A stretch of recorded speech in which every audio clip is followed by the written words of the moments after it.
We can speculate and lobby no more because the patch is out and finalized. June 4th, 2024, Warcraft 3 gets their balance patch. Today, it's out now. This time it's real. This is not a string of PTR patch changes where hypotheses and theories are floating around and they're changing and reiterating on things. This time it's for real. Let's go take a look at the definitive patch notes from version 1.36.2. Take a look at the differences with the previously PTR patch notes, and we'll finally know what is going to be changing for all of the 4 races. Every race gets some cool new play things, and I'm so eager to start trying it out and to play with it. I'll be playing games and showing off these changes on my Warcraft YouTube channel, youtube.com/follow Grubby.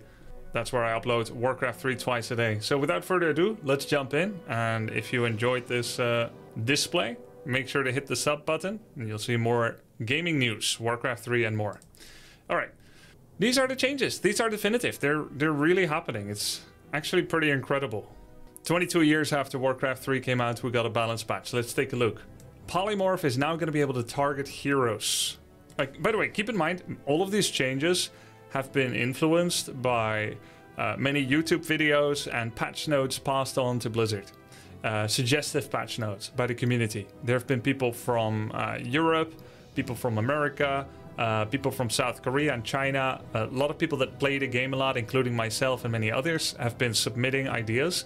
And Blizzard has worked with those ideas, not directly, not collaboratively, but still collaboratively, because they've seen the Reddits, the forums, the YouTube videos, etc.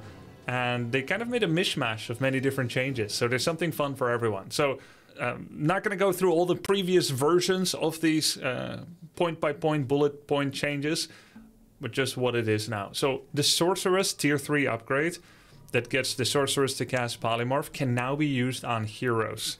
That is pretty crazy. It joins the Tier 3 spell Cyclone from the Druids of the Talon to be able to target heroes with a reduced effectiveness. Even just being able to interrupt channels like Mass Teleportation, Volcano, Earthquake with a regular unit is pretty valuable. Raiders can already do this, as can Talons, so it is not unprecedented. But being able to hex a hero entirely is a pretty valuable spell that is a main ability on the main hero, Shadowhunter. Now Sorceresses can do it. But I don't expect a large impact from this change because Master Sorcerers are notoriously difficult to reach, considering the opportunity cost of not being able to make other units with that level of investment. You're going to sacrifice healing, you're going to sacrifice tanks, and I don't mean siege tanks, I mean tanks like knights. You're going to sacrifice damage output, air. Like, what are you going to sacrifice to tech all the way to Master Sorceresses? And does that work against Mass Destroyers? Does it work against Mass Dryads? Can you tech with Sorceresses against Orc to go and get Polymorph? Can you survive? Can your peasants survive while you're getting Shockwave, Chain Lightning raided? Or do you need an army that immediately is threatening now? So I think overreaction if you think this is too strong, but at the same time, it's also too strong. But I think it's going to be okay. You'll barely ever see it. And if we do, hey, it's a shake up in the meta. Arcane Tower, I think it's a deserved nerf to mana less. This is a tier 1 tower that has 800 range. That's the longest range in the game from buildings, together with Watchtower and Cannon Tower. And it burns 16 mana, converting the mana burned to damage on the target as well. And it does 16 on heroes, and it's pretty damn good. It goes to 14. Knights now no longer need Lumber Mill to build. You know, cool. You'll probably have one anyway, but you know, if in case. Sundering Blades is a 10% damage upgrade for knights that works only against medium armor, such as fiends, mountain giants, headhunters, and raiders. 10% damage is roughly the same as what you get for an attack upgrade, and it's going to cost 100 and 150. Flame Strike will channel a little bit faster, so the Blood Mage is less likely to miss. Control Magic per summoned hit point is going to be cheaper, so there should be a percentage here. It's not 45 mana per hit point, it's percent. So if you're stealing a unit that has 100 health, it used to cost you 45 mana, and now it costs you 35 mana. Right? It's a percentage of their maximum health. However, the baseline cast for control magic is increased. I think this is a neat change because it makes it roughly the same in every situation, but slightly weaker against healing ward. It will cost a little bit more significant amount of mana to steal a healing ward. Instead of costing 27, it'll cost 42. Dragonhawk Rider base damage increased from 17 to 19. This also shows that they have dropped the Rifleman health increase. That one didn't seem to be very popular with most members of the community. Generally, Riflemen seem to be valued quite a bit. I actually saw them less in my Bronze League Heroes review that I have been doing as of late. I've probably watched about 5 to 10 human games and not one of them really dedicated to rifles. My hypothesis was that Riflemen get better the lower level you get. But I think they actually shine the most in mid-level, is my current hypothesis. We don't see as many of them at high level, and we don't see as many at low level, because, you know, they're units you should micro and they're a bit more vulnerable. We see more Knights and Griffins at Bronze. And at tier 3, at Grandmaster level, we see more Knights as well. So it's that bell curve, you know, of the hobo is like, Knights are pretty cool, and then you get to high level and you're like overthinking things, a Rifle Priest Sorc, and then you get back to high level and it's like, Knights. Yeah, these are the PTR changes where they were considering health increase for Rifle. This is not active anymore. And now we have this secondary control magic nerf alongside with the buff. Alright, but Dragonhawk Riders, +2 damage. That's a massive increase, man. That's huge. That's a huge increase, right? That's more than 10%. 2 damage on 17. What is that, like 12.5% extra or something?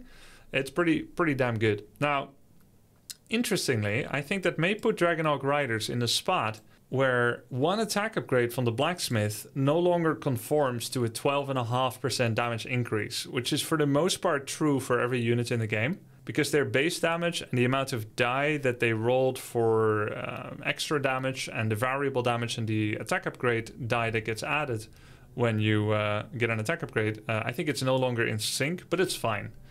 11.7%. Yeah, that's pretty good. Dragonhawk Riders might be used to great effectiveness by spamming them against Night Elf, who go Mass Dryads. So if a human fast expands against a Night Elf with Warden, for instance, and the Night Elf tries to get their own expansion as they're getting their tech, maybe you can mass Dragonhawk Riders there. Okay, let's go on to Orc. Orc Changes. Troll Headhunter base damage decreased by 1 until they get their tier 3 Berserker upgrade. Healing Ward is going to be 50 mana cheaper for Witch Doctors. Torrents are going to be moving 20 movement speed faster, as are Demolishers 20 movement speed faster, going from 220 to 240. And Serpent Ward level 3 base damage is reduced by 2. So we get 2 piercing damage nerfs on Orc, so their ranged gets a little weaker. And Wyverns, of course, are already very weak. But the melee, well, let's say the heavy armor units are getting faster, Tauren and Demolishers. So they are more in the direction of melee and splash damage than before, and less the single target attacking. So I think that's a pretty cool shift for the Orc race. Let's see how it pans out. Next, Night Elf. Oh, and are there any changes compared to the PTR changes that were last considered, if you have been keeping up with the news? Yes. The Wyvern XP reduction has been removed. And the typo change for Serpent. No more Wyvern XP reduction. As it turns out, that is probably a safe thing to vouchsafe the balance between Happy and Lyn, which is pretty 50-50 right now. As weak as Wyverns are, dropping their XP from 85 to 60 might be an overcompensation for the potential threat that they can form early game. Damn you, Lyn. Literally, if Lyn had just kept trying to make Grunt Raider for 1 month more instead of going for Wyverns, we would now have better Wyverns. But I'm glad that he didn't manipulate his own results to influence the patch. Good guy, Lyn. Alright, moving on. Night Elf. Night Elf, as we can see, this is the real patch notes. This is a video. This is the real patch notes, and these are the PTR patch notes. So we can see that the real patch notes are significantly smaller. Let's do a quick comparison and then we'll read them from top to bottom. So the Searing Starfall is the same, but the Tranquility buff isn't being done. And the Force of Nature buff isn't being done. The Wisp change is still there. The Glaive is still there. Nature's Blessing buff isn't being done. And the Fan of Knives is still coming up, as is the Moonwell Wellspring changes. Alright, so pretty much the triple buff to Keeper of the Grove, Force of Nature cast, Nature's Blessing cast, and Tranquility. All those three aren't being done. And I think that's a good idea because the last time Keeper got multiple buffs, it dominated the game so much that even I could be top rank with Night Elf. It was pretty crazy. This is in 2020, so I think it's good they rolled those back. And also, the Wisp change, instead of 130 life, it's going to be 125. So that's a little change as well. But overall, let's read them from top to bottom. Searing Arrows damage changed. It used to be 10, 20, 30. I don't think it was 10, 24, 40. But then this is actually highlighting multiple changes. To be clear, for me as the content creator, to make it clear for you guys, the passive listeners, Searing Arrow in the current life patch is 10, 20, 30 damage. And it's going to be 12, 24, 40, 80. Pretty nice buff, right? Starfall duration is going to be 50% shorter, going from 45 to 30 seconds.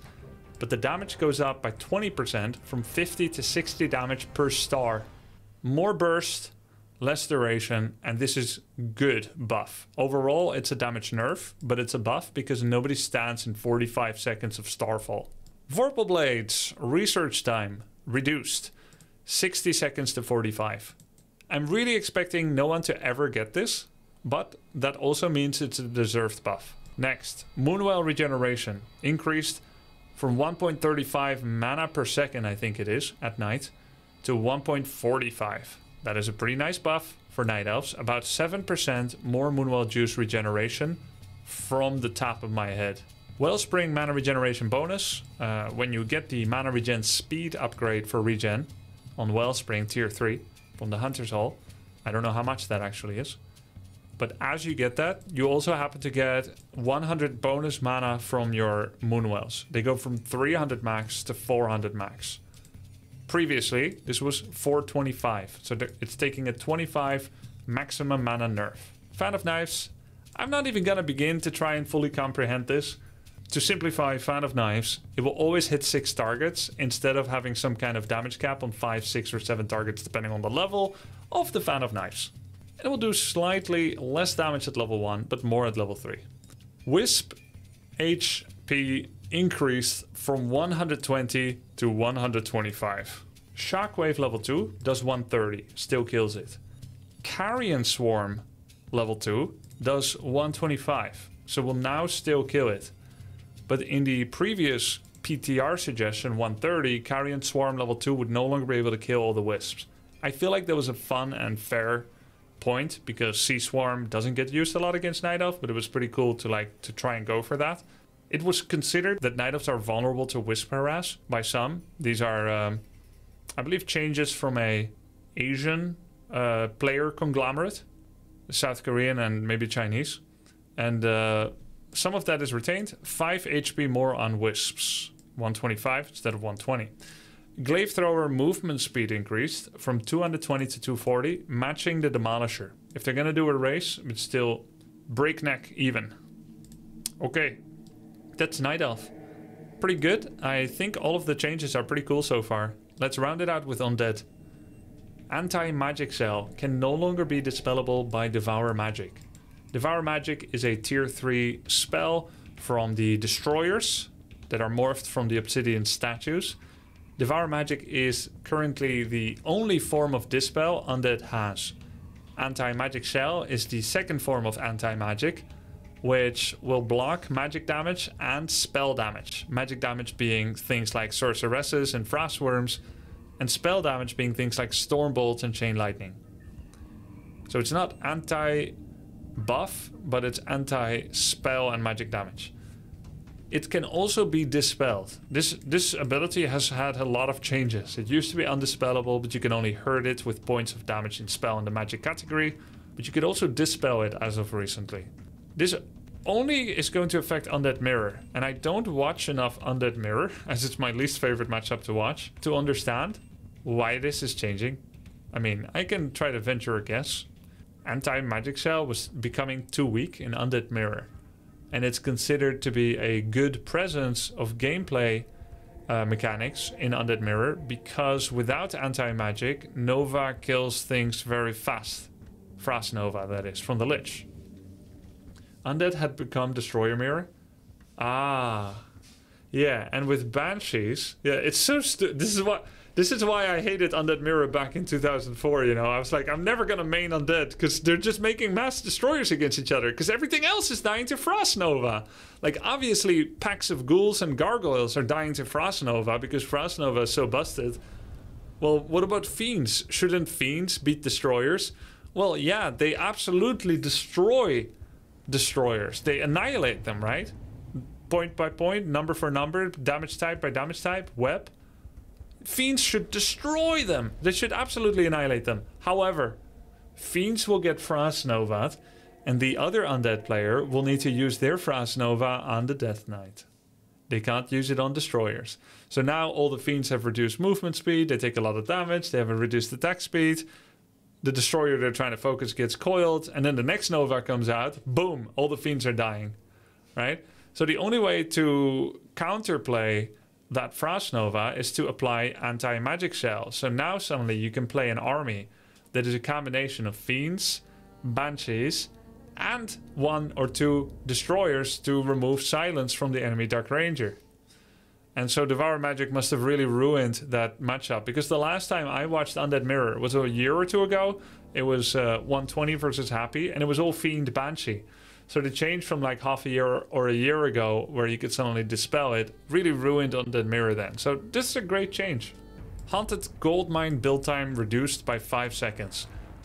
I don't think Undead needed this, but you know, this is a 50 gold buff because you're gathering for 5 seconds earlier and you get 10 gold per second. It's pretty damn good for Undead. Nerubian tower damage changed from normal to piercing. Ghoul Frenzy research time increased by 5 seconds from 45 to 50. Ghoul Frenzy movement speed bonus reduced from 80 to 60. To give you some perspective, the Ghoul movement speed is 270. A Tauren Chieftain is something like 290, so a little faster than a Ghoul. And a Warden or a Blade Master is 320. So they're quite a bit faster than the 270 Ghoul. A Raider or a Huntress are 350, as is a Knight. The Ghoul was as fast as a Tauren, and then became as fast as a Huntress. So he went from Tauren movement speed to a Huntress with the Frenzy upgrade.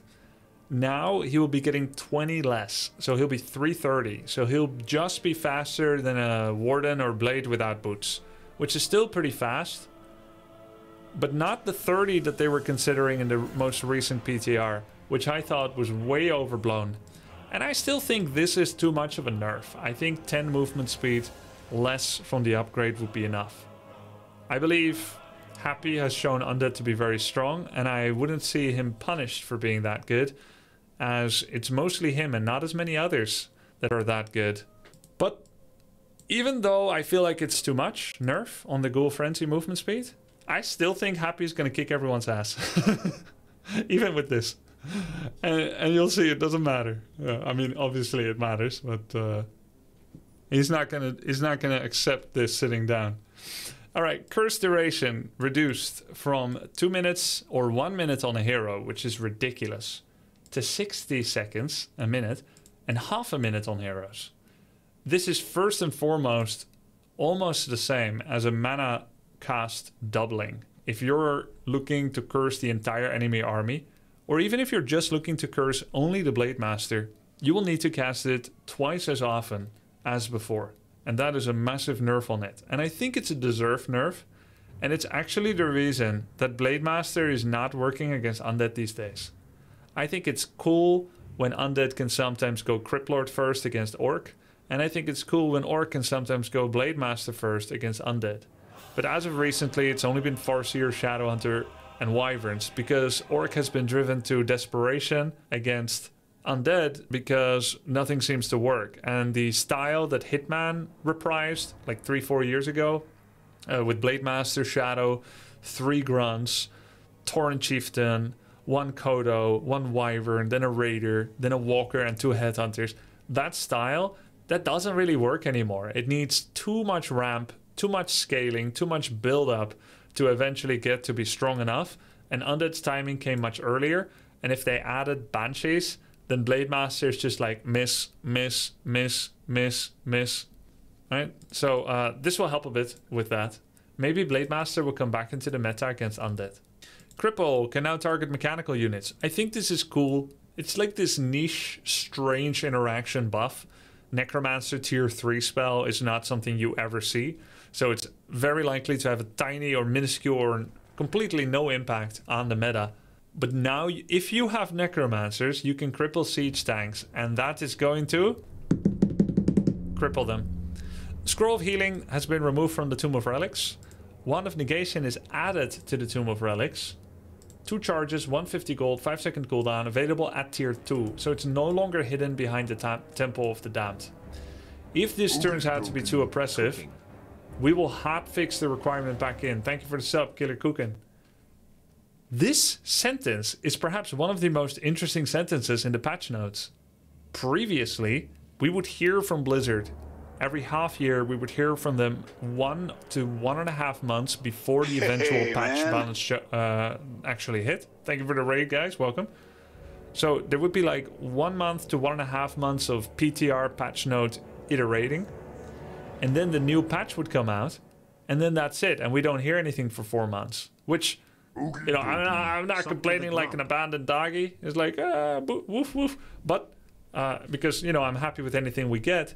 However, there was a cadence, there was a pacing, and it meant that after the patch drop, we don't hear anything for a couple of months. This is a commitment to watch how things unfold and then to drop a change if it turns out that something is out of whack. And I think that's cool. I think that's cool that they're watching and you know, making changes. This is new. I'm highlighting this because it's a big departure from the current modus operandi.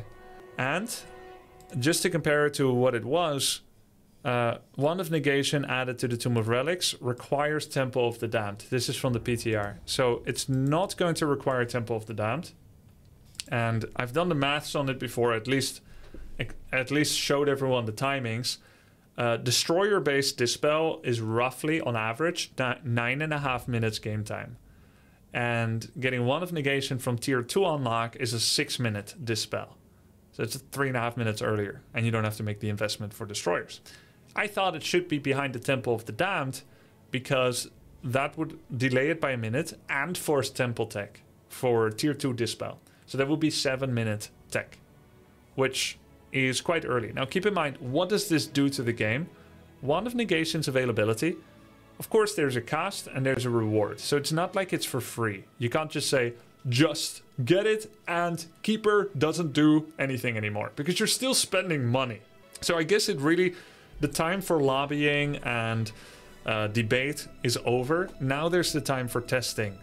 I've got a certain opinion on it, and now we're gonna test it. I'm gonna play rigorously with Undead, with Night Elf, and I'm gonna see, what does this do?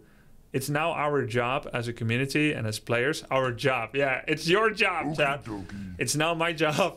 And I feel like it's our responsibility and mine to give it a fair shake, give everything a fair shake, and see. And to honestly see, is this healthy? Is this fun? Is this strong? Is this weak? Right? And so Wand of Negation, when you get it, you can remove Hex, Entangle, Feral Spirits, Rod of Skeletons, Water Elemental. You can damage and remove all those things. So that could be really, really valuable. I think you're going to see one of these against any Keeper. I think this may even remove Keeper from the game against Undead. I think it's going to be only Demon Hunter first. And I think Feral Spirits are going to be much weaker. And Hex, Farseer Shadow relies on Feral Spirit Hex. You think someone isn't going to buy Wand of Negation against Farseer Shadow? Of course they are. Whereas before, Lich could die if DK did a coil without realizing Farseer Shadow and 4 Wyverns are on the lookout. It's like, oh, you know, I wasted a coil on a Bat Rider. Like in the recent Happy Lynn game on Northern Isles. I wasted a coil on a Bat. My Lich got stunned by the Magnetar Reaver, and now I'm getting hexed 3 times, and my coil cooldown cannot keep up with the hex cooldown. Now instead, even though 150 gold is not insignificant, DK will not just have coil, but also wand. Or maybe Lich will have wand. So Lich can save DK, DK can save Lich. I save you, you save me, Pokemon. You're gonna have that. Hex comes out, boom, instant wand. What hex, right? So, but again, there is a cost. Build orders are pretty tight. And an Undead already, basically, if you've ever played Undead trying to go to tier 3 while being pressured, gold is an extremely precious resource, right? For anyone, but definitely Undead rushing to tier 3. Do they still need to rush tier 3 now that there's, you know, no need for Devour Magic to be used against Hex? You can just use Wand. I still think they want it, right? Because they also want Orb of Corruption and they want a 3rd hero. They could play Ghoul Fiend Statue tier 2, DK Lich Web against Wyverns. It is possible. You may say I'm crazy, but I'm not the only one, right? I'm not the only one that has done that. I've seen it before. This used to be the style, in fact, against Wyverns. To stay at tier 2, get web, attack the Orc base. We could see it again. We could see it again. I think you can't do shit against far... I don't think you can do anything against a tier 2 push, by the way. You're a dreamer. You get the reference. So, DK Lich with web, wand, and then you do a tier 2 push. What are they gonna do? You don't even tech to Black Citadel, so if you're not teching to Black Citadel, that means your Halls of the Dead is operating for defense. So if you have 1 Spirit Tower at your gold mine, and you've got Halls of the Dead to protect the other side of the gold mine, and you're investing everything in units, and you're attacking, and the Orc is like 4 Wyverns, and you're coming with like 3 Fiends and 5 Ghouls and Web, and a Wand of Negation, what are they gonna do? Hex isn't gonna do anything. They're gonna lose like super hard, I think. The Orc, that is. Meatwagon will also get 20 movement speed. I think this is so cool. I really feel very strongly about these siege units being left in the dust. They're slow. The projectile attack speed isn't increasing, it looks like. But getting that movement speed, that's cool. Could be quite good on Meatwagons.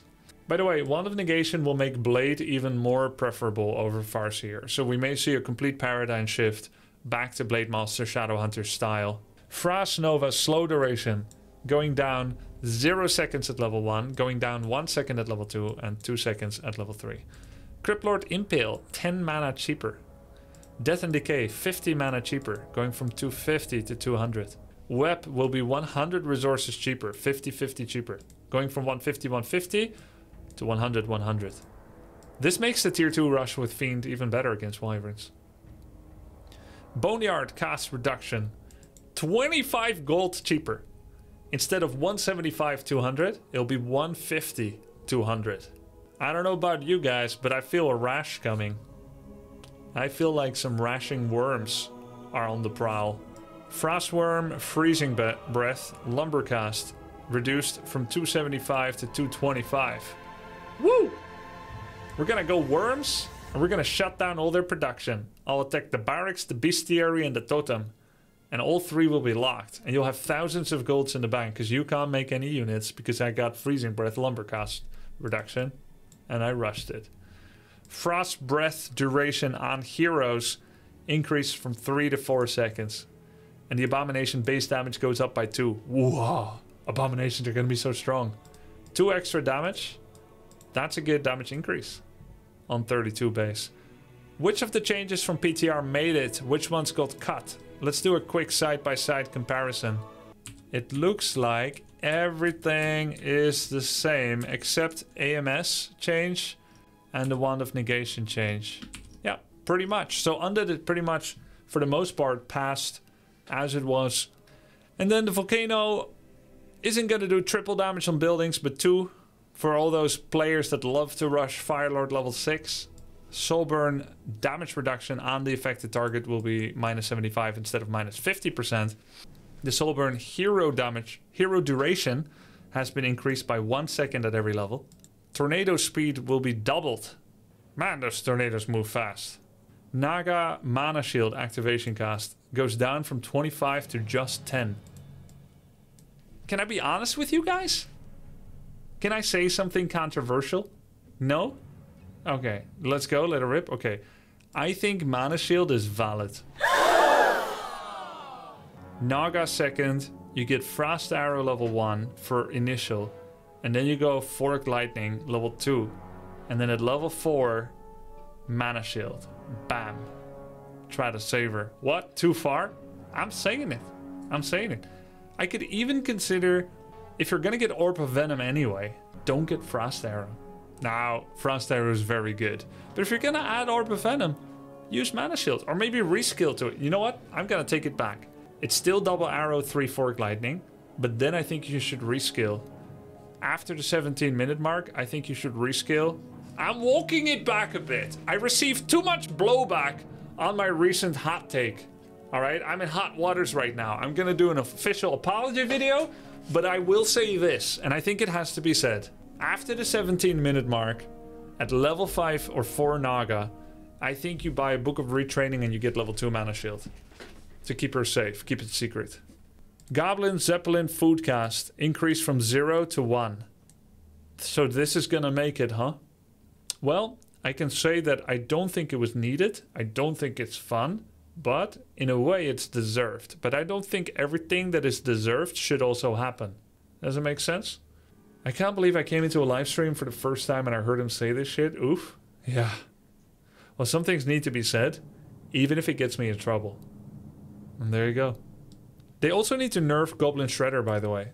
I will say this is deserved, but because everyone can use it, it's fun. In my opinion, it didn't need to be done. I think Goblin Shredder should be half cast and half effectiveness. Instead of bringing back 200 lumber every time while chopping 10 lumber at a time and casting 375/100, I think he should cast 225/75 or 225 or 200/100, and then you should get a 2 population shredder that does 5 lumber per chop, which is still insane, and can bring back 100 max at a time. I think Shredder is too strong, it's too polarizing. If you lose peons, that should hurt. If you lose wisps, if you lose ghouls, if you lose wood peasants, that should hurt. It should not be fixable in a matter of 1.5 minutes by buying a Shredder and then having infinity lumber forever. I think it's too polarizing. Next, Ankh of Reincarnation delay. From 7 to 5 seconds. Gloves of Haste, attack speed increase from 15 to 80%. 18%. Neither 20 nor 17.5. 15 to 18%. Now, this is actually very necessary and good. While Gloves of Haste have a unique niche that is different than Claws of Attack, they're not that different. More Gloves of Haste instead of Claws means more Bash procs, more Drunken Brawler procs, and there it matters only in Bash, because Drunken Brawler and Critical Strike are merely damage buffs. And if you get more damage buffs from gloves, you still have an average damage. If Claws, we've done the maths for Claws of Attack and we've done the maths for Gloves of Haste. Claws of Attack helps heroes consistently more with higher DPS than gloves. Even if you add a modifier like Critical Strike, it doesn't change anything about which item is better. It's always the Claws of Attack +5 is better than the Gloves of Haste. The only point where it matters is if your auto attack has a non-damage specific component, such as Frost Arrow, Incinerate from Firelord, which actually uses a absolute damage stacking number. So in that sense, Gloves is going to be better after a certain time frame. Bash from Mountain King. Searing Arrow, which is a large damage addition modifier. You're gonna maybe have more benefit, but I still think even on Priestess, Claws is better than Gloves. So buffing Gloves is correct in general to bring it in line with Claws. It's also somewhat different because in Warcraft 3 you can do one attack and then run, and for those Claws will do more. In theory, Gloves should be better when you stand and fight, and Claws should be better for single burst chips. But overall, Claws are just better, so there's nothing wrong with buffing Gloves. And the greatest benefitter for Gloves are Demon Blade and Warden, but they're also the greatest benefiters for Claws, so, you know, it's still the same. Then all ranged heroes, where it's not just about DPS, but ranged heroes generally get to do more attacks than melee heroes. Because, you know, Warcraft 3 is not a perfect science experiment where everyone gets to hit as much as they like. And the one that also benefits the greatest is Mountain King. Warden benefits numerically in a perfect utopia, Ves. You are correct that Warden will not normally get 15 attacks in a row. The greatest benefiter for this is Mountain King. Because Bash, while it also has a damage component, and then you can just boil it down to DPS on average, there is also the stun effect. If he gets more hits in, there's more stuns. Circlet of Nobility cast increase was slated to be from 175 to 250. Now it's only going to be 175 to 200. At this cost, it will be interesting to see if everybody and their grandmother are still buying Circlets of Nobility from the Goblin shop. Right now, Death Knight, Archmage, Blade, they're all buying it. Demon Hunter, it was 100% super S tier, right? Is it going to drop to A tier or is it still S tier? We'll have to wait and see. 250 did feel expensive. 200, you know, we'll see how it is. I think I would still buy this on Blade. Maybe the correct price is 225. Alright, and then there's a bunch of creep changes. I'm just going to show you so that if you are a nerd about creeps, you can see them. You can pause the video or wind it back. I'll also put the patch notes in my Twitch chat and in the YouTube video that you're watching right now where I'm covering it so that you can check it out for yourself. There's some map pool updates as well. And that's about it. Warcraft 3 has a new patch. It's June 4th. Now let's go and play it. Thanks for watching. And if you enjoyed this, make sure to hit a sub here. And I'll see you guys next time. Cheers.